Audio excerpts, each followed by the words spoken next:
नमस्कार, आप देख रहे हैं एसपीएन 9 न्यूज और मैं हूं आपके साथ मनीष कुमार सैनी। लोकसभा चुनाव हो गए हैं। नरेंद्र मोदी तीसरी बार प्रधानमंत्री बन गए हैं। सरकार का गठन हो गया है। मंत्रालयों का बंटवारा भी हो गया है और अब सबकी निगाहें इस बात पर टिकी हैं कि लोकसभा का स्पीकर कौन होगा। 24 जून से संसद का विशेष सत्र शुरू हो सकता है और उसके साथ ही स्पीकर के चुनाव की भी चर्चा शुरू हो गई है। 26 जून को स्पीकर के पद का चुनाव होने की संभावना है। इस बार भारतीय जनता पार्टी बहुमत का आंकड़ा पार नहीं कर सकी, इसलिए सहयोगी दलों के साथ मिलकर एनडीए की सरकार बनाई।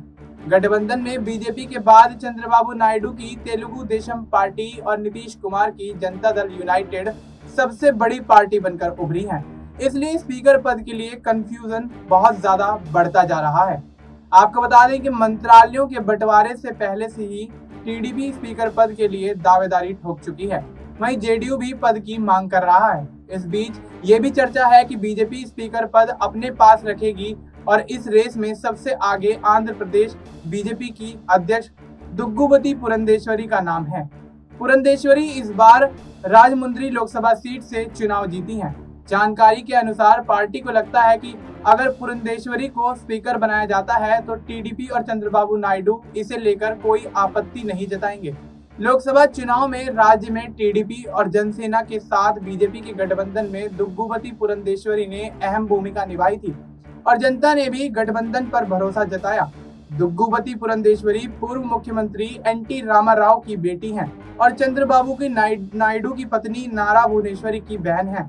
आंध्र प्रदेश बीजेपी चीफ के अलावा वह 3 बार की सांसद हैं। 2004 और 2009 में उन्होंने बापतला और विशाखापट्टनम से कांग्रेस के टिकट पर चुनाव लड़ा था। कांग्रेस में आने से पहले वह और उनके पति दुग्गुबती वेंकटेश्वरा राव शुरुआत में चंद्रबाबू नायडू के साथ थे और उन्होंने मिलकर साल 1996 में टीडीपी में तख्ता पलट के बाद एनटी रामाराव को मुख्यमंत्री पद से हटा दिया था।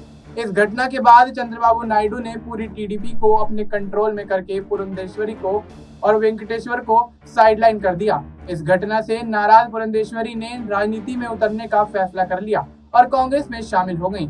कांग्रेस के टिकट पर 2 बार सांसद बनी और यूपीए की सरकार में मनमोहन सिंह की कैबिनेट में केंद्रीय राज्य मंत्री का पदभार भी संभाला।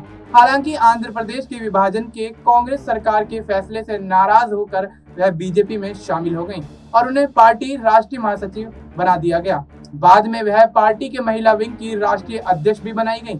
दुग्गुबती पुरंदेश्वरी को अगर बीजेपी स्पीकर बनाती है तो इसकी संभावना कम है कि चंद्रबाबू नायडू उनका विरोध करें।